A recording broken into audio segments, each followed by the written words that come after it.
मैंने निर्देश किया है बिहार की पुलिस को, किसी भी कॉलेज हो, कोई भी विद्यालय हो, स्कूल हो, जहां पर भी छेड़खानी करने वाले लोग हो, उसको तुरंत पकड़कर जेल के अंदर डालना है, उसको छोड़ा नहीं जा सकता।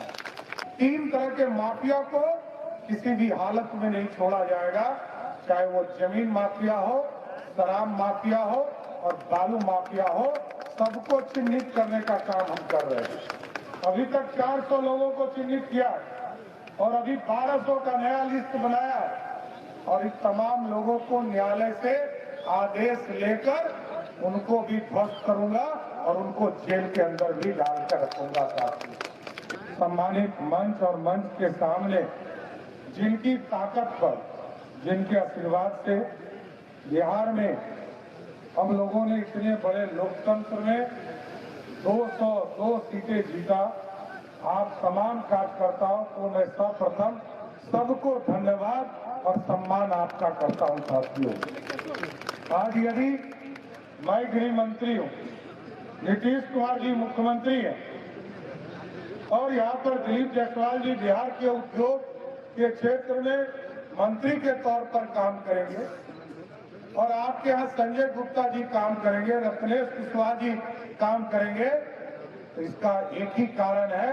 कि पूरे बिहार के कार्यकर्ताओं ने, एनडीए के कार्यकर्ताओं ने, बीजेपी के कार्यकर्ताओं ने, सबने मिलकर बिहार में एनडीए की प्रचंड बहुमत वाली सरकार बनाने का काम किया। और साथियों, 20 साल, जिस सरकार ने 20 साल लगातार काम किया और उसके बावजूद इतना बड़ा मैंडेट मिलता हो, इसका मतलब है कि आम लोगों से हम लोग जुड़े, हमारे कार्यकर्ता साथी जुड़े, नीचे घर घर तक जुड़े और आगे भी मैं आग्रह करूंगा कि आगे भी इस सम्मान समारोह को आप एक एक वार्ड तक जाइए, मंडल से लेकर नीचे बूथ तक जाने का काम कीजिए और इसी के माध्यम से यहाँ की समस्या भी लाई।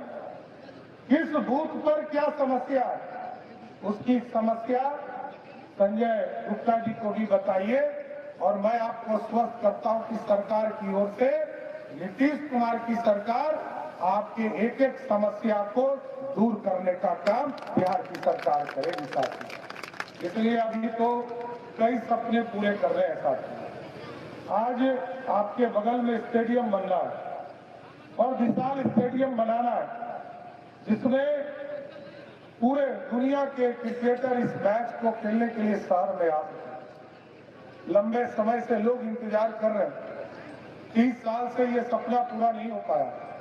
इसकी भी शुरुआत मैं आपको स्पष्ट करता हूं कि संजय गुप्ता जी को आपने विधायक बनाया है, अगले कुछ ही दिनों में इस स्टेडियम का भी काम शुरू करने का काम किया जाएगा, जो अंतर्राष्ट्रीय स्तर का क्रिकेट स्टेडियम बनेगा।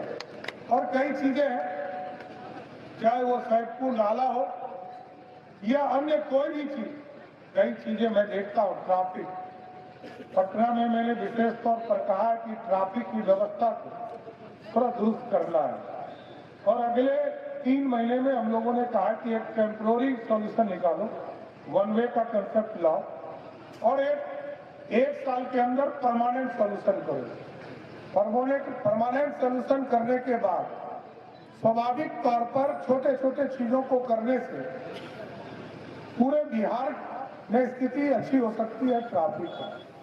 और आज तो मैरीन ड्राइव है, हमारे पास कनेक्टिविटी है, हम शहर से बाहर चले जाते हैं आराम से, लेकिन शहर के अंदर घुसने में दिक्कत हो रही है। इसकी भी पूरी प्लान हम लोगों ने किया है।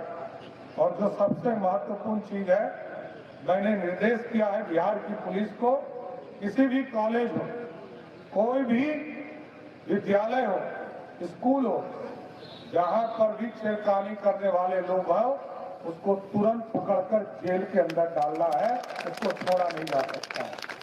और मैं स्पष्ट तौर पर कहता हूं कि अपराधी को बचाया नहीं जा सकता और ऑर्गेनाइज क्राइम बिहार में नीतीश जी के राज्य में नहीं हुआ, लेकिन छोटे छोटे अपराध अभी भी हो रहे हैं, इसका भी चिंता हम लोगों को करना है।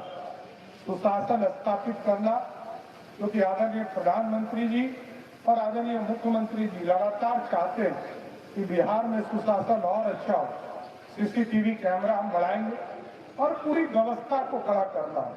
और जो अपराधी है, 3 तरह के माफिया को किसी भी हालत में नहीं छोड़ा जाएगा, चाहे वो जमीन माफिया हो, शराब माफिया हो और बालू माफिया हो, सबको चिन्हित करने का काम हम कर रहे हैं। अभी तक 400 लोगों को चिन्हित किया और अभी 1200 का नया लिस्ट बनाया है और इन तमाम लोगों को न्यायालय से आदेश लेकर उनको भी ध्वस्त करूंगा और उनको जेल के अंदर भी डालकर रखूंगा साथी। इसलिए आज कुम्हरार के लोगों को धन्यवाद देने आया हूं, आभार व्यक्त करने आया हूं और आपका सम्मान, क्योंकि कहा संजय गुप्ता जी ने, कुम्हरार इतिहास के पन्नों में रहा है। यही कुम्हरार था जहां सम्राट अशोक ने पंडित चाणक्य के आदेश पर पूरा अखंड भारत का सपना देखा था और इस भारत की कल्पना को सरजमीन पर उतारा था। इसलिए साथियों, इस पूरे गौरवशाली इतिहास को वापस लाने में जो भी सरकार की सहयोग हो सकता है, इसको व्यवस्थित करने का काम किया जाए।